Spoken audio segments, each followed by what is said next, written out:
বাড়ি কামারডাঙ্গা। আমি এখানে একটা ক্যাম্প হচ্ছে, তো সেই ক্যাম্পে এসেছি। এখানে জানা যাচ্ছে যে কে কী পায়নি সেই সম্বন্ধে জেনে মানে সরকারকে জানানো যে আমি কী পাইনি, যেমন বাড়ি পাইনি, জলের অসুবিধা, বাথরুম পাইনি, সেজন্য বলতে এসেছি।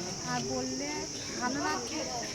বেরগ্রাম স্কুলটা বলুন। বেরগ্রাম স্কুলে হচ্ছে ক্যাম্পটা, কসবা পঞ্চায়েতের বোলপুর নিকেতন ব্লক। আপনি কি কি পাননি বলেছেন? আমি বাড়ি পাইনি, বাথরুম আর জলের খুবই সমস্যা। আচ্ছা, আর আয়ুষ্মান ভারত প্রকল্প সম্বন্ধে জেনেছেন? আয়ুষ্মান ভারত সম্বন্ধে জেনেছি, মানে ওখানে বিনা পয়সায় চিকিৎসা হবে 5 লাখ পর্যন্ত যে কোনো জায়গায়, ভারতবর্ষে যেখানে।